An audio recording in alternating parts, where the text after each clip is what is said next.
ಬಸವಾನಂದಪ್ಪನವರು ಪಾದಾರವಿಂದಗಳಿಗೆ ಕೊಡಪಟ್ಟು ಅವರಿಗೆ ಈ ಕಾನೂನು ಲೋಕವನ್ನು ಕಾನೂನು ಕಣ್ಣಿಲ್ಲದಿದ್ದರೂ ಕೂಡ ನಮ್ಮೆಲ್ಲರನ್ನು ಹಾಸನ ಜಿಲ್ಲೆಯ ಸಕಲೇಶಪುರದ ಭಕ್ತರೊಡಗೂಡಿ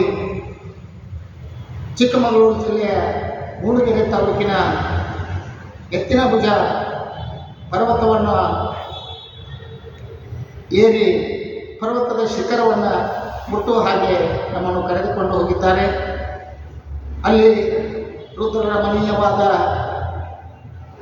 ಬೆಟ್ಟ ಗುಡ್ಡಗಳು, ಸಾಲು ಸಾಲುಗಳು, ಇಕ್ಕಟ್ಟಾದ ಹಾದಿ, ಅಂಥ ದುರ್ಗಮವಾದ ಪ್ರದೇಶ ಒಳಗಡೆ ಹೊರಳಿದರೆ ಪಾತಾಳ ಕಾಣುವಂಥ ದೊಡ್ಡ ದೊಡ್ಡ ಹಳ್ಳಗಳು, ನೀರಿನ ಝರಿಗಳು, ಜಲಪಾತಗಳು ಹಾಗೂ ಸಾಕಷ್ಟು ಗಿಡ ಮರ ಬೆಟ್ಟ ಗುಡ್ಡ ಕಾಡು ಪ್ರಾಣಿಗಳು, ಇಂಥ ಒಂದು ದುರ್ಗಮವಾದ ಪರ್ವತದಲ್ಲಿ ನಾವು ಎತ್ತಿನಭುಜವನ್ನು ನೋಡಿ ಬಂದಿದ್ದೇವೆ. ಉತ್ತರ ಕರ್ನಾಟಕದ ಎತ್ತಿನಭುಜ ಅಂದರೆ ಅದು ಎತ್ತಿನ ಇನಿ.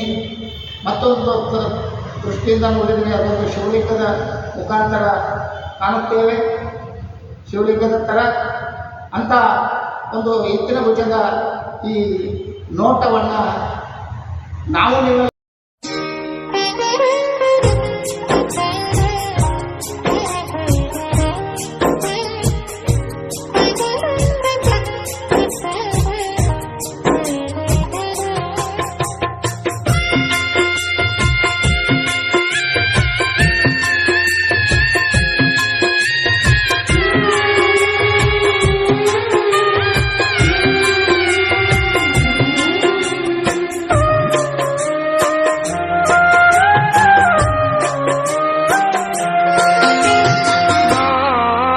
ಸ್ವರ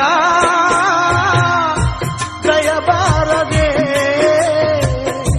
ಬರಿದಾದ ಬಾಳಲ್ಲಿ ಬರಬಾರದೆ,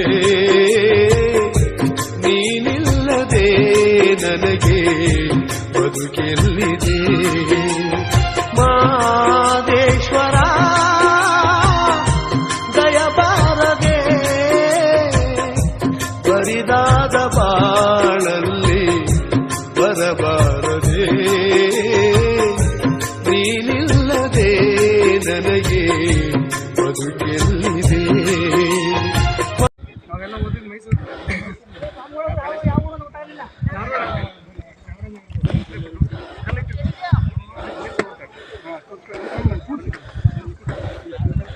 ನೋಡಿ, ಸ್ವಾಮಿಗಳು ಮತ್ತೊಮ್ಮೆ ಎತ್ತಿನಭುಜ ಬೆಟ್ಟವನ್ನು ಏರ್ತಾ ಇದ್ದಾರೆ.